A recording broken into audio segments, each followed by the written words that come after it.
So we are perfectly in time, and thank you very much for this nice invitation. I had the pleasure to be 2 years ago in Cordoba in the 8th version of this gathering, and it was really very productive. And I must say I miss the presence to be there, all the sharings. But okay, this is what we have now, and we don't know for how long we will be in this situation. So let's enjoy what we have. So I'm moving to a different topic from my previous colleague, and this is essentially going to the relationship with some relationship between probability and quantum physics, and is essentially related with the consequences of the violation of Bell inequalities. And this is a work which has been done along the PhD thesis of Aldo Solis. He is now at the very end of his PhD studies, and also in collaboration with Melina Gastelum.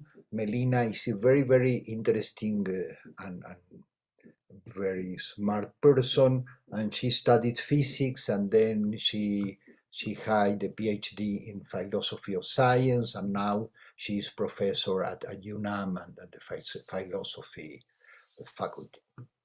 And so this led essentially most of the results I will show today. I reporting in this kind of recent article, which was published in this special issue of Entropy about quantum probability and randomness. So, okay, let me tell you how it starts for me here. So it started for me in this way. I have been working for many years in what is called many-body low-energy quantum physics, in nuclear physics, in quantum optics. So for many years, quantum physics for me meant the Schrödinger equation, and most of the time the stationary version of the Schrödinger equation. But obviously I was aware that there are this relativistic extension, at least in the non-interacting case. You can generalize and make it compatible with the special relativity. And I am far from being expert on these areas, but I know that I have very good friends which have worked in quantum field theory and in a way to extend or to use, to introduce the fundamental interaction in field theory, and even the space-time I'm trying to, this is taken from this page where it is mentioned, the theory of everything, which I find is a very funny way to try to do physics. But anyway, in all these, there is a common line which is kind of growing what it is, the areas which, or the kind of systems which are trying to be described, but all have dynamics and time in them. But then you are familiar, we have many talks here, when quantum information entered. And for me, it was kind of a shock, because even the way these things are written, are expressed, are completely different from all these things here. These are differential equations, there is time here, and there are interactions or forces or fields, and here we have nearly none of them. We have initial states, we have gates, and which act over 1 qubit, over 2 qubits, and we have final states. And there is no time here. There are only steps by steps in which each step is done. And so it has been very, very interesting to ask myself, okay, but then what have all they in common? What is this? Why? Because all this has in common in some sense in quantum physics. But what is similar with all of them? Hmm? And I agree with a great part of the community that this is my view in this moment, that the most relevant quantum result is the Born rule, which, associate the given state, what are the different probabilities to get a given result at any time or at any step when you perform a measurement.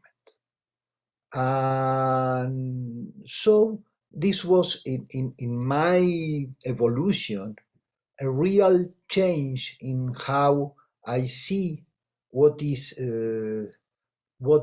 quantum physics talking about.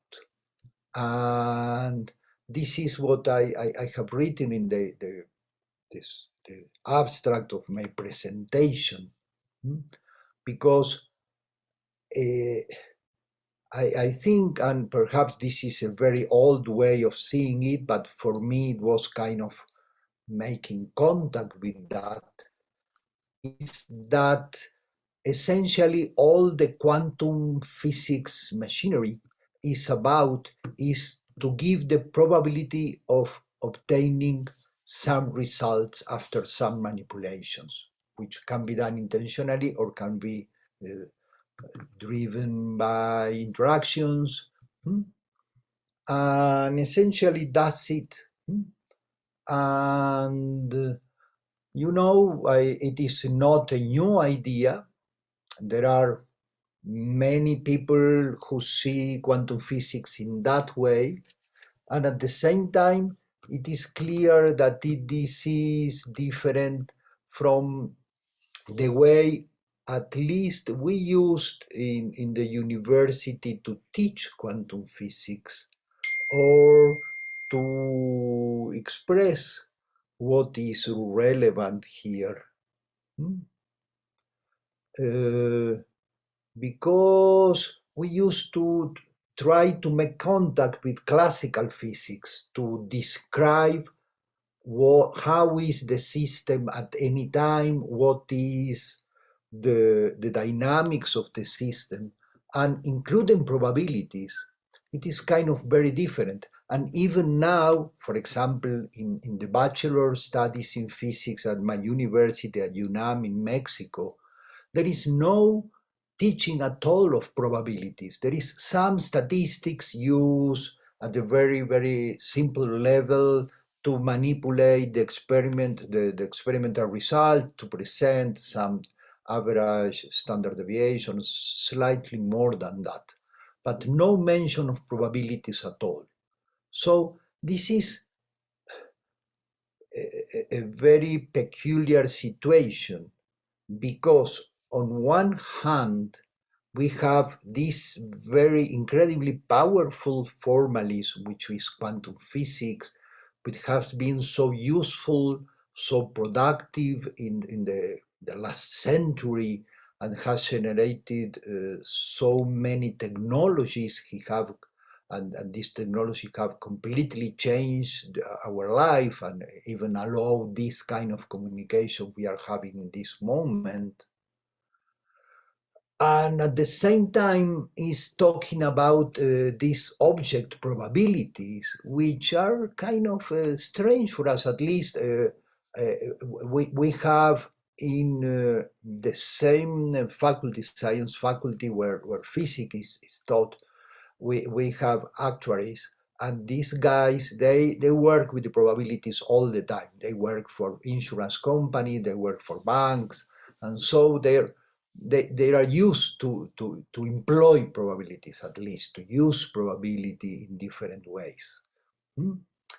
But then if quantum physics is about probability, the interpretation of what is quantum physics telling us about the world is intimately related, depends on what is probability. And the most important, I can tell you, the bottom line of my talk also is that there are many interpretations of what a probability is, many different, and it depends of what kind of probability you decide to employ, and we are using probabilities all the time, but we are using it in many different ways, all the time. And we sometimes we ask for a probability of something, and really we are answering with a different kind of probability, and you are familiar with that completely. And I think this is deeply connected with a very well known fact, which sometimes is difficult to accept, which we do not know the future and we cannot control the future. And I think it has to do with the science which we sometimes are doing, because science in many cases is interpreted or used to pretend that with science we can really control what will happen. And we have incredibly many resources, and science is helping to do many things. But at the end, we have no control, and we can see that COVID is one very obvious example. The disaster we are doing with our planet is another example. We can do many things, but we cannot control the output, the final output. We can control sometimes in a very short time. So the best things we can do is use probabilities. This is challenging because when we say what are probabilities, it is different, are very different interpretation. We are used to say, okay, do I need really to carry an umbrella for this afternoon? So what are the probabilities that this afternoon will rain? And this is different. What are the probabilities that the December the 1st in La Plata will rain? Because there you have a list of many December 1st of the previous years, and you can take the average, the distribution of days in which were rainy or not, and combine these with the present information from satellites, and this gives you, but you see this is a different thing, and what will happen today, because today is a unique event. So for the people who are, this is not what I wanted to do. For the people who are making statistics, for people working in climatology, today is just another number to add to a very long list. But for us, today is the only day we have. And these are different probabilities. And this is closely related with quantum physics, because we can think, okay, but then quantum physics is talking about an ensemble of situation, or is giving information about one individual output of this particular system. And this is just part. And I like this really excellent report by Home and Whitaker, and there they say also, for example, they cite these authors which conjecture, so the only real difference between the different views expressed on quantum interpretation ultimately boils down to a difference in the interpretation of probability. And Jammer suggests that the different interpretation of probability in the quantum mechanics may even be taken as a kind of criterion for the classification of the various interpretations of quantum mechanics, which I think this is useful, but it is not enough. But we are all changing from one interpretation to the other in our daily life and in our work all the time, because probability is something we need to use all the time, and at the same time we use them in different ways. So, okay, making more direct contact with quantum physics. So we have these incredibly useful, powerful formalisms to predict probabilities about microscopic systems. And a question which has been with us, with the quantum physics from the time it was built, is, are there other variables beyond quantum mechanics which determine the quantum probabilities? And if they are, or they could be there, what kind of hidden variables they can be? And these questions, you know, you are familiar with that.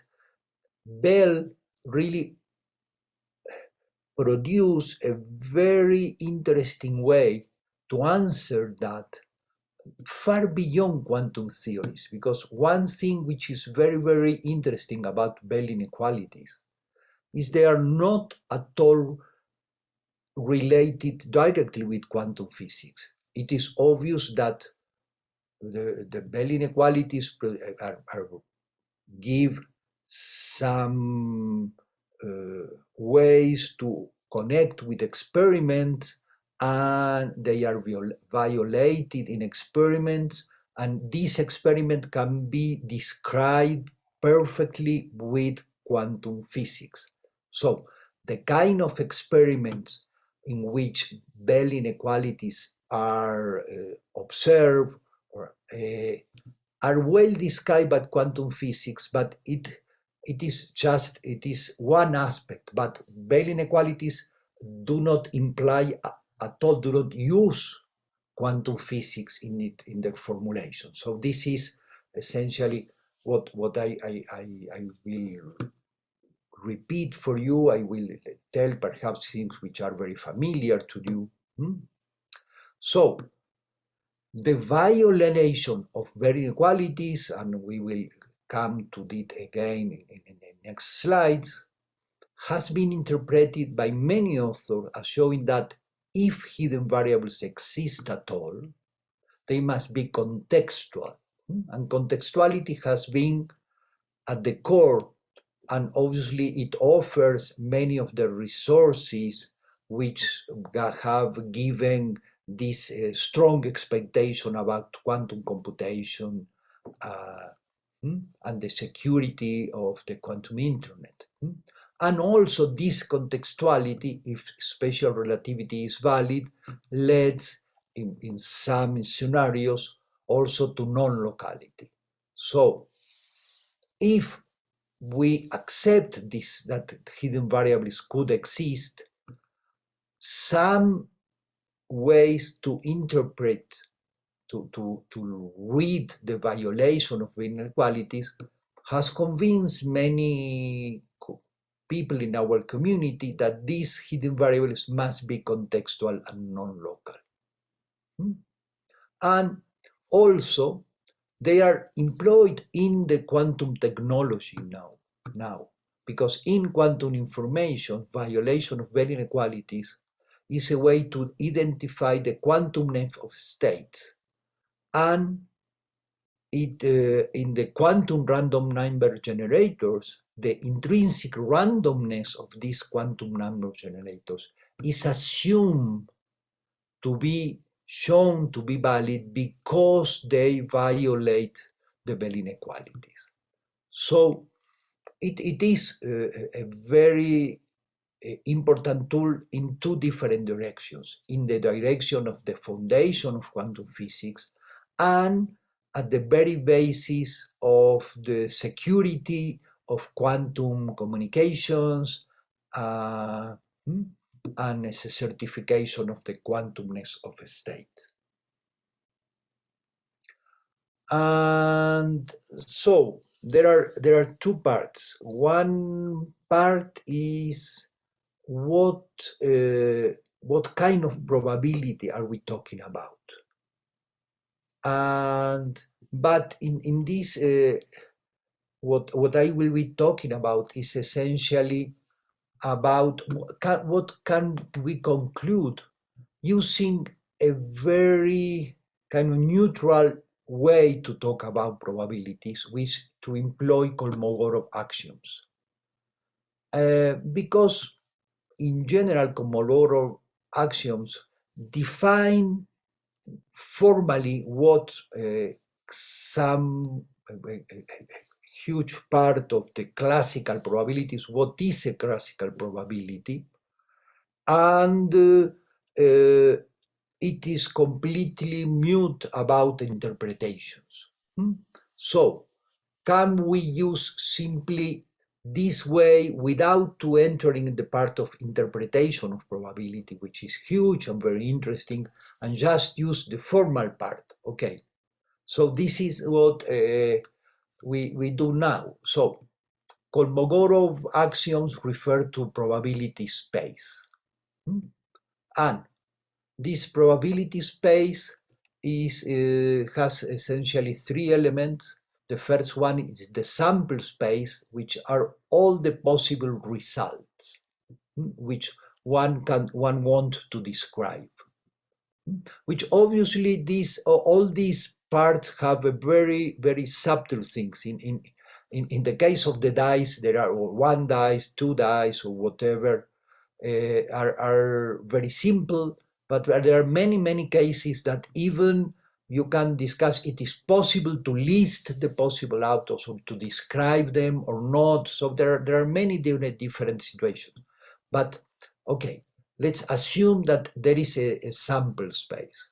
Then we have the event space, which are subset of the sample space. It can be all the subsets or some of them, depending the situation. And there are some extra rules about what an event space must be. The null space must be there. The whole sample space, but the whole universe of results must be there. And if one subset is there, the complement of the subset must be there. But okay, we have this event space, and then we postulate that there is a probability measure. And this is the part which is familiar to all of us. Yes, this probability measure must be positive and between 0 and 1, and the probability that any of the event can occur is 1, which means essentially that this sample space lists all the possible results we are looking at. And obviously we have this rule: if two events are disjoint, they cannot occur at the same time, then the probability of these events is just the sum of the respective the individual probabilities. This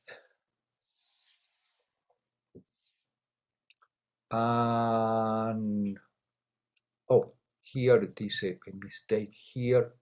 This is the union, not the intersection, sorry. So this is the probability that any of them, E1 and E2, can, I don't know, this is, okay, yes, this is the probability, and this equal thing should not be there. This is the probability of the intersection as defined here, and this is the probability of the union of both of them. Sorry, this is a mistake. This equal sign should not be here. And also we have these conditional probabilities, which also means that if they are independent, then you recover if the event 1 and event 1 does not depend on event 2, then you recover just the probability of event 1 if they are the product of them. And okay, let's move to a simple version of the the Bell experiment.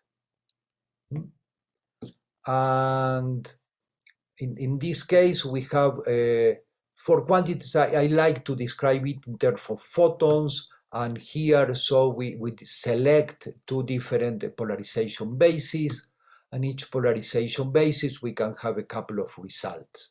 We use for notation 0 and 45 degrees for the basis, but obviously to have the violation of the Bell inequalities, we need to have other ones also, but this is just for notation. So we have two possible polarization bases, and each polarization basis we have two results that we prefer to label as 0 and 1. And yes, so, and we have two different kind of sample spaces.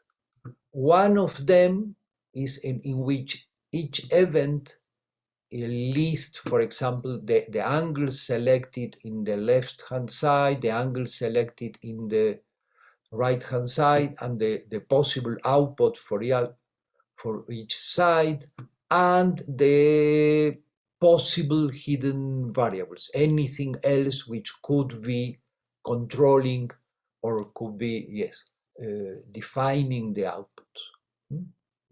And this is one way to formulate the sample space, but there is also other very often used sample space where it is assumed that the outputs are for they are independent of what we are measuring, both angles have results. So I can have the result in this case. I can have the result for 0 and 45 degrees at the same time. These are possible, these are hidden variables in this sense, additional to other possible hidden variables.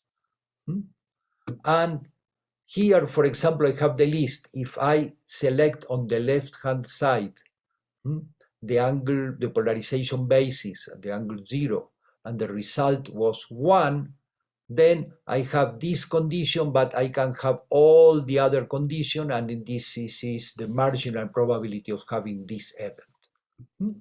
And this is given by this probability. This is one possible event that when the left-hand side, we selected the basis as 0 angle, and the output was 1, and independent of what happened on the other side or for the other variables. And what is, well, it is a technical detail, but it is important that for this side, these are not the individual events that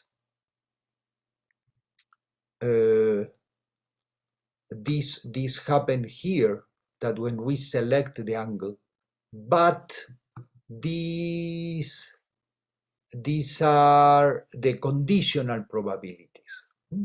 And this is important. So here I give an example of this sample space 1.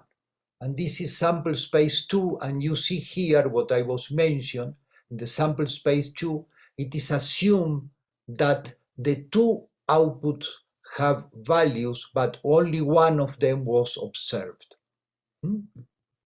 And so, in this case, for example, it is assumed that, for example, if we have this, we selected the basis at 0 degrees and got the output 0, for example, in this case, here we have 0, but it is assumed that all the other values for the other angle on the same side existed but were not measured.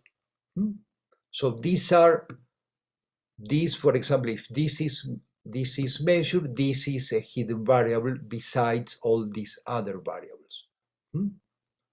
And this, what we have in this probability space 2 is essentially equivalent to the conditional probability in the space 1. And this is an example. Here we see in space 1, we have different possibilities, and here we have selected, for example, one angle, and these are the different outputs. And in the space 2, we assume that both angles have values, but only this one were observed. So these results, which are in circle, coincide with this one, but there were other values. And we see here how this probability coincide with the conditional probability in the space 1. And Bell inequalities, I'm sure you are familiar with this way to write the Bell inequalities when these variables take the value -1 or 1. But we prefer to use the values 0, 1. And when you change from 1, -1, 1 to 0, 1, the Bell inequalities read in this way. It's slightly more complex because you have these other two terms. Why did we do that? Because when you have only values 0 and 1, the expectation value of A is exactly the same as the probability that A is 1. So we can go from expectation values to probabilities. And this is what we wanted to do explicitly here. So in space 1, for example, the average value of A in the left-hand side and B in the right-hand side is exactly the probability of having the values 1 in A and B given alpha and beta, and the angles of the polarization basis. And in space 2, this is the probability as this event. Again, you see here the conditional probabilities, and this is the probability of these events. So in space 1, we have, and these are the way we write these probabilities. Then this is the most common version of the Bell inequalities.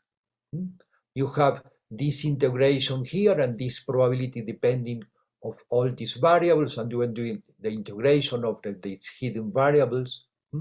But then are two well-known hypotheses. The locality hypothesis, which assume that the left-hand side and the right-hand side are independent, they cannot influence each other.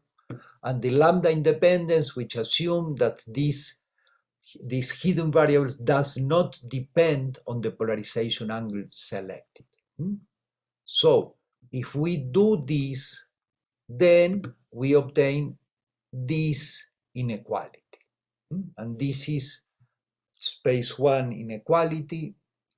On the other hand, doing in space 2, we have simply this interpretation, this reading, which is just even more direct. And now, given that we have this product of results of some kind of result, we need to integrate not only, or to zoom not only over these hidden variables, but also over the non-observed variables which are assumed to exist. Here, if we have alpha and beta, we integrate over alpha prime, beta prime, and we arrive with this different form here. And this is essentially the main result, and I think this is more or less my time. So in inequality 1, we not only assume that there is a sample space and an event space and the Kolmogorov axioms are valid, but also we assume locality and lambda independence.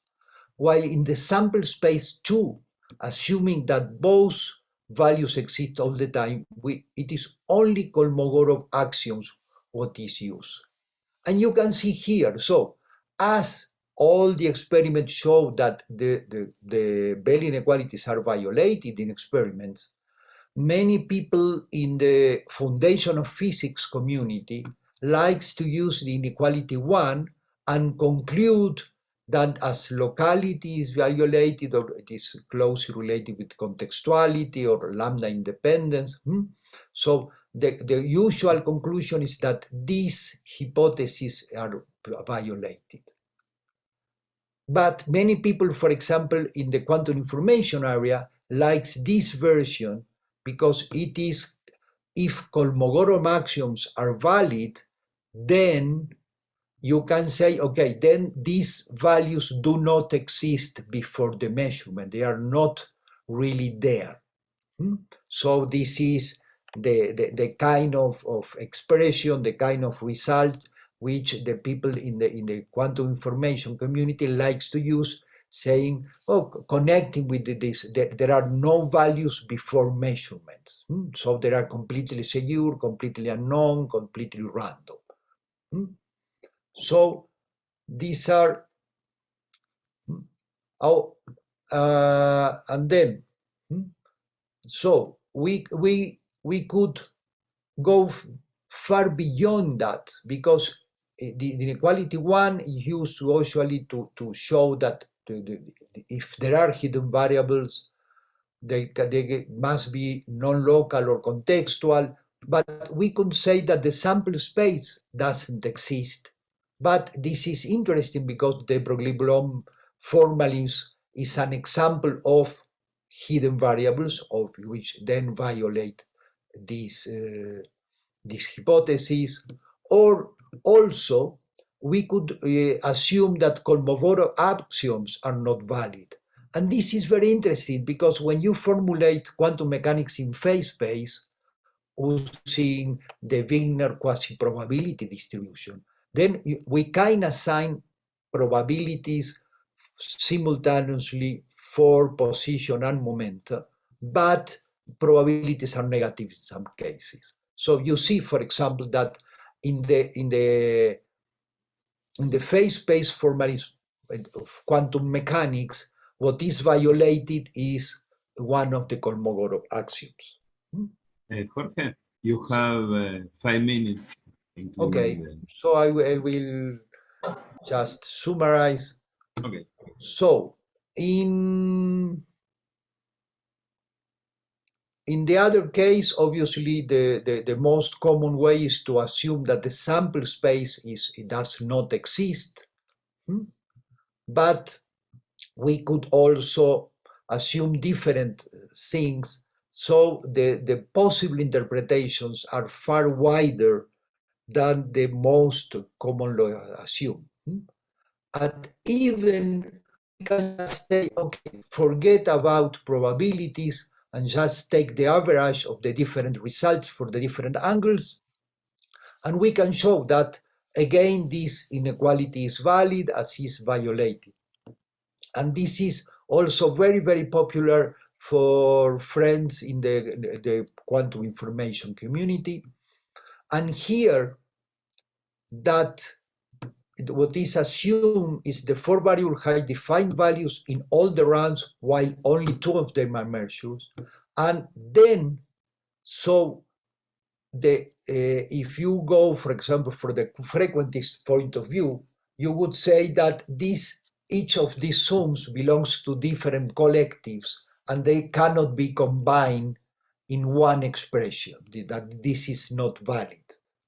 So it is kind of assuming like some version of the first sampling, that even if you are measuring different things at different in different realization of the experiment, they are it is valid to combine them. If this is true, then the violation will show that these numbers cannot exist. Okay, but just to finish, we can say, okay, but this is about Bell inequalities, but we know that the Cohen-Specker theorem proves contextuality if quantum physics is valid. So quantum, this needs, it is not as strong as Bell inequalities because it requires quantum physics, and this is the well-known Perez-Mermin-Square. And here the main point is that you have three different spins, and you take the products, and the products of the operators have this -1 here. But if you will have numbers here, you cannot produce this -1 here different from the +1 in any way to assign values. So you can say, okay, it doesn't matter about the evaluation of Bell inequalities, contextuality. If quantum mechanics is valid, then the Cohen-Specker theorems prove that physics must be contextual. But here, it has been shown more than 20 years ago that these require infinite precision in the measurements.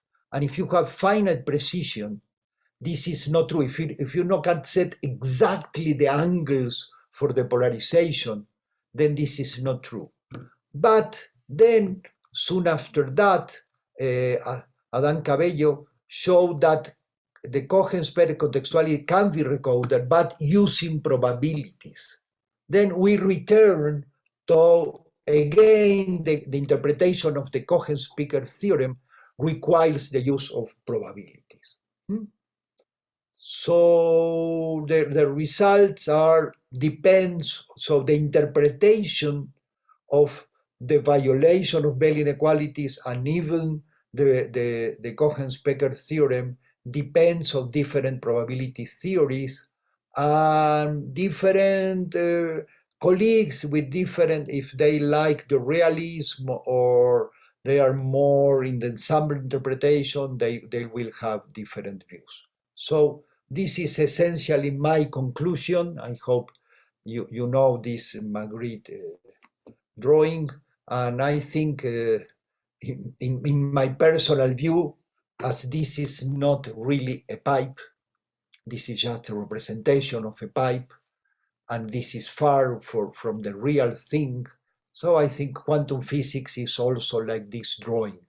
It has a very good feeling of what it is, but the real thing is what we have in our general experience, and is far more richer than anything we can do with our theory. And that's it. Thank you very much. Okay, thank you, Jorge, for your talk. Now we are on time, but we can take some minutes for a question or comment. Fundamentos cuánticos. Felix. Hi, can you hear me? Yes. Yes. Thanks.